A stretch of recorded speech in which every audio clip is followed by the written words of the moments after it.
Allez, petite inspection des hausses.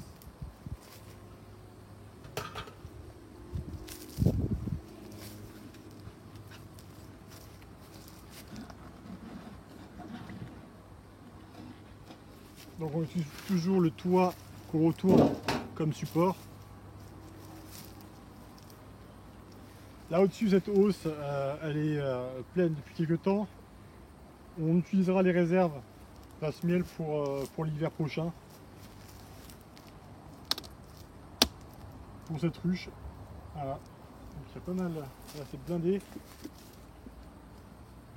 Je dis, il n'est pas exclu que. Il n'est pas exclu qu'en ce moment elles ne sont pas en train de me faire redescendre dans les corps du bas. Alors je fais toujours pivoter les hausses comme ça pour casser, pour briser les ponts de cire entre les hausses. Ça évite comme ça quand on soulève.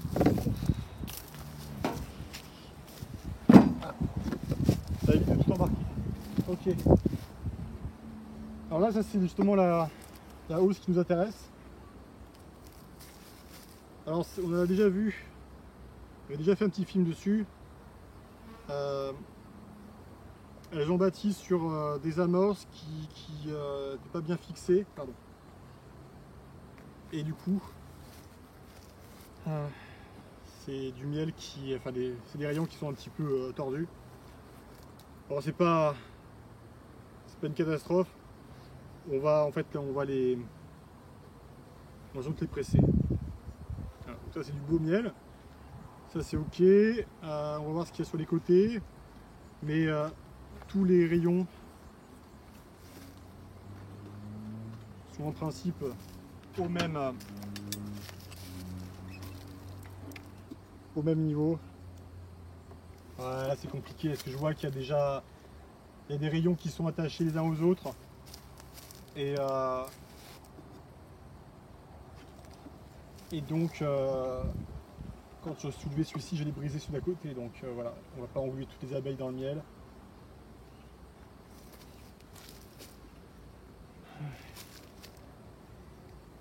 Voilà, donc ça c'est bon.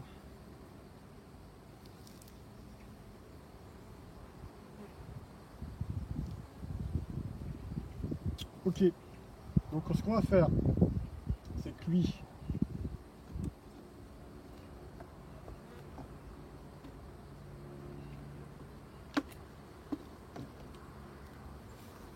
on va le mettre, on va le sortir.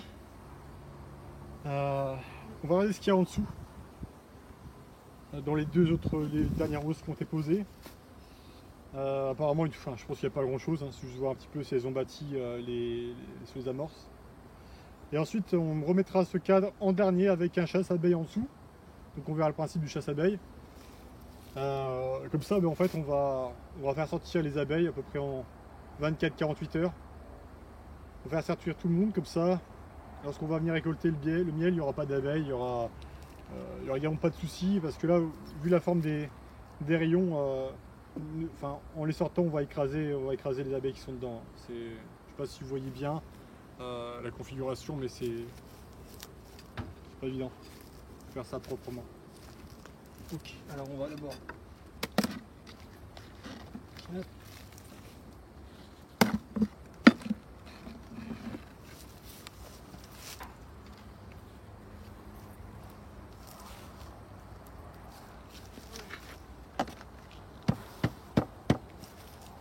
Nickel.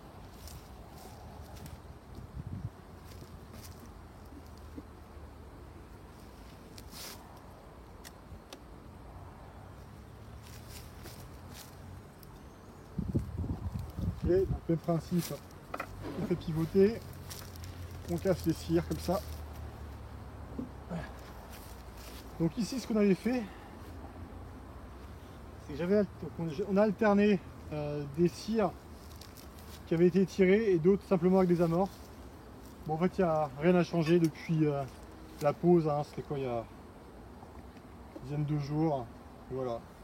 Bon maintenant de toute façon il n'y a plus grand chose en entrée, hein, il fait assez sec, il y a moins de fleurs qu'il y a, ne serait-ce qu'il y a 15 jours. l'espoir c'était de les faire un petit peu bâtir. D'une pour occuper tout le monde parce que la colonie est assez importante. Et lorsqu'on a des abeilles qui commencent à être inactives, bah, là on a des risques d'essaimage.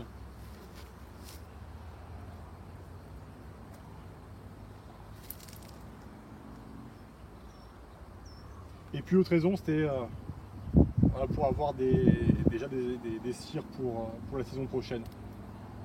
Ouais, ça commence à s'operculer tout ça, hein. Donc là le miel en fait qu'est-ce que c'est? C'est dérivé du nectar.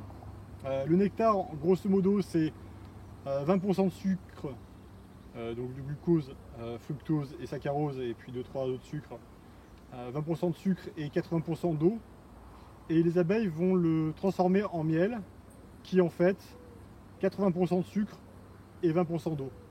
Voilà, donc le but c'est en fait pour les abeilles de faire évoluer le nectar chimiquement en introduisant donc des enzymes et puis également le déshydrater. Donc là on voit ici, on a des abeilles qui sont affairées, vous voyez, avec hop, je sais pas si ça, on le voit bien.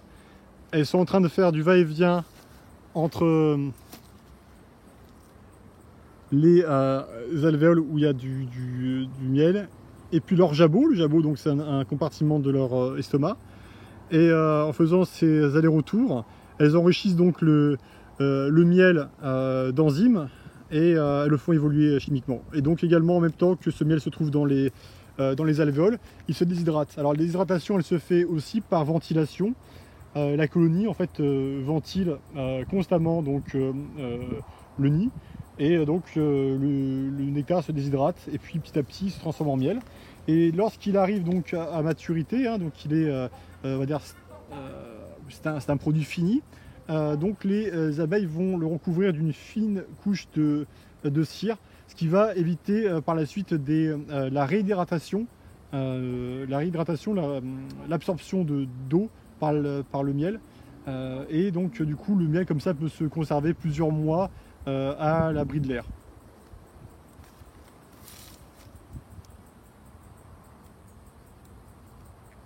Ok, bon bah en fait c'est vrai que c'est un petit peu décevant, hein, on aurait bien voulu avoir 4 hausses sur cette colonie, mais bon déjà on va pas demander trop, hein, c'était pas non plus l'année. Hop, un cétoine, pas non plus la meilleure année de production. Bon voilà, on est bien content d'avoir un petit peu de miel. De toute façon dès lors qu'on récupère 20-30 kg de miel, quand on est amateur, ça va, on est servi. Ok, donc là, il y a un petit peu plus de monde, hein, on est plus proche du corps.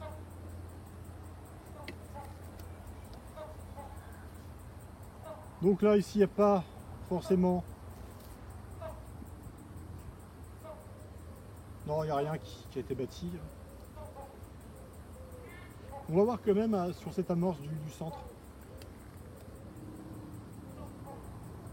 Là, par contre, voilà, ça commence à être construit, donc on voit cette belle cire bien blanche. C'est de la cire bien neuve. Et puis on voit donc du coup elle est étirée bien droite. Et donc c'est l'intérêt de pouvoir placer des cadres avec amorce entre deux cadres qui ont déjà été étirés. Donc comme ça les abeilles sont on va dire conduites dans leur construction. Si on met que des amorces dans toute la hausse, bah, on a le résultat qu'on a vu tout à l'heure avec donc des bâtis qui ont des formes incroyables et du coup bah, c'est compliqué pour l'extraction, on ne pouvait pas le faire, on ne peut pas extraire et on est obligé donc de détruire la cire pour obtenir le miel. Ah, j'ai l'impression que est-ce que c'est un accouplement de cétoine là ou pas? Il manquerait plus que ça qui fasse ça dans mon miel. Hein? Là on voit que par contre elles ont pas la construction, elles ont pas pris le fil d'acier, donc à l'extraction ça va être compliqué, comme ça. Ah, ça se remplit, ça se remplit. Ah, donc pas de surprise en fait, hein, les abeilles, ce qu'elles font, c'est qu'elles commencent à construire, à remplir ce qu'on voit au centre, hein, donc de la hausse, et puis ce qui va être périphérique, bah, ça se fera un petit peu plus tard, hein, si ça se fait. Voilà, si on veut bricoler un petit peu, on fait ça. Alors qu'on place ce qui est en périphérie sur le bord. Même si là, à mon avis, c'est pas non plus les aider. Parce que du coup, peut-être que les céréales vont se remettre au centre. Voilà. Ok, tant qu'on y est, on va juste regarder ce qu'il y a dans le corps de ruche. Rapidement voir où est-ce qu'on se situe au niveau de la ponte. On va pas non plus faire une recherche de reine parce que c'est pas utile. Hein, dès lors qu'on trouve quelques œufs, ça nous va. Donc vous avez vu pour les hausses, on n'utilise pas de fumée. C'est évident parce que de retrouver ensuite un dépôt de fumée sur son miel, voilà, ça n'a pas d'intérêt. Et puis généralement, c'est quand même beaucoup plus cool lorsqu'on visite, que lorsqu'on visite en fait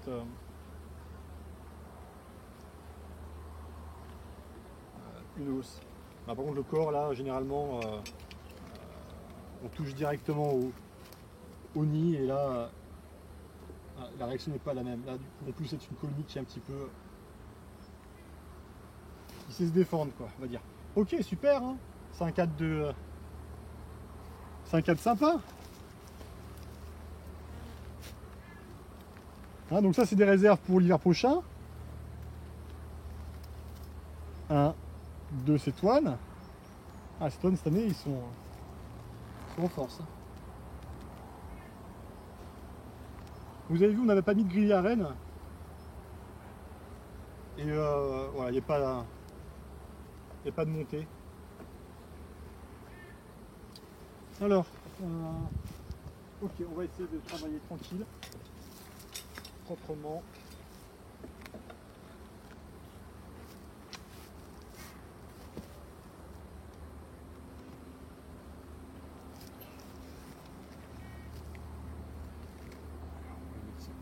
Ici.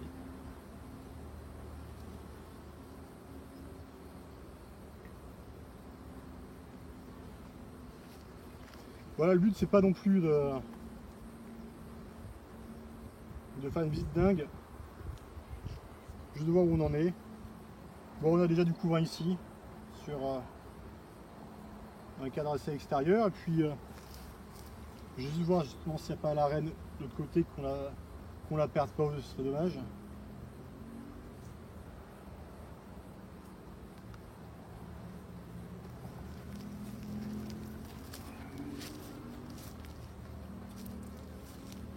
Donc ici un peu de couvain fermé.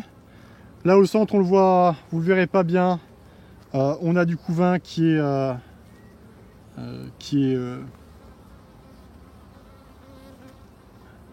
ouvert, donc avec des larves.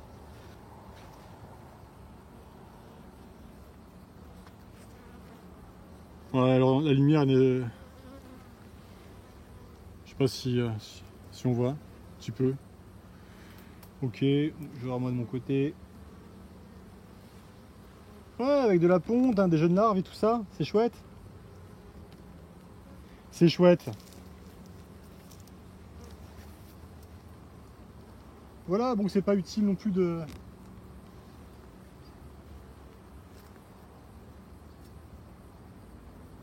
d'aller tout ouvrir. Donc déjà, on a quand même bien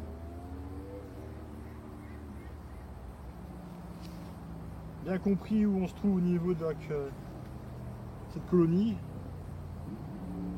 C'est vraiment sympa.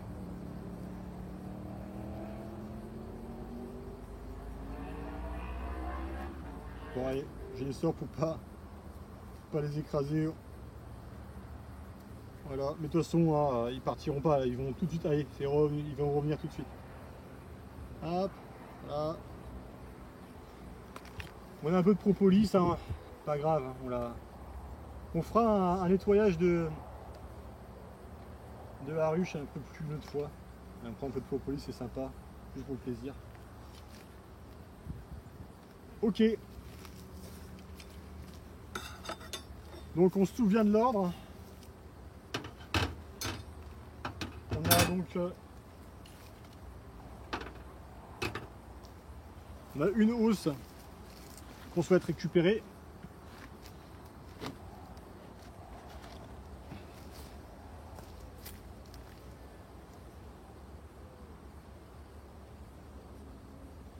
Parfait. J'écrase personne, c'est chouette. Ça elle est super légère, entendu. Donc celle du bas, c'est rempli plus rapidement que celle qu'on vient d'ajouter juste au-dessus. Pourtant, on les ajoute en même temps. Là, par contre, elle, on va donc hop, là, je vais la poser à côté sur. Alors jamais au sol, hein, toujours sur un support. Ça, hop.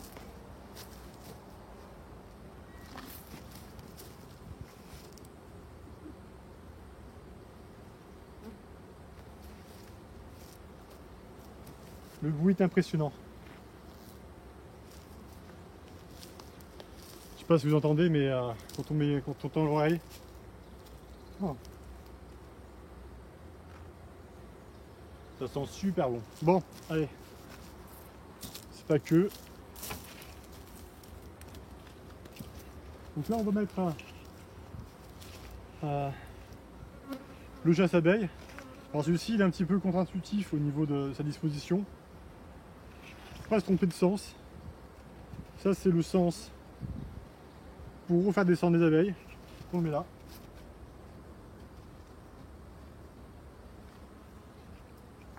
Voilà. Si on ouvrait par exemple, on pourrait laisser donc une circulation. Là, on va fermer les abeilles. Ce qu'elles vont faire, c'est qu'elles vont repasser par ce petit trou et sortir de l'autre côté. Et comme ça, au bout de quelques heures, 24 heures, on va dire, tout le monde sera redescendu en principe. Hein, 24. On verra, de toute façon, on refera un petit tour pour la récolte.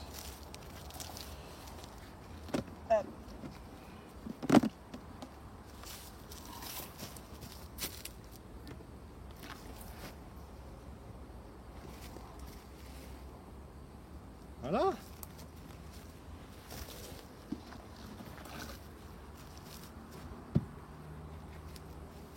Alors, avant de refermer, j'ai un cadavre, il faut tout de suite attirer. Qu'est-ce que j'ai là? C'est bon. Ok.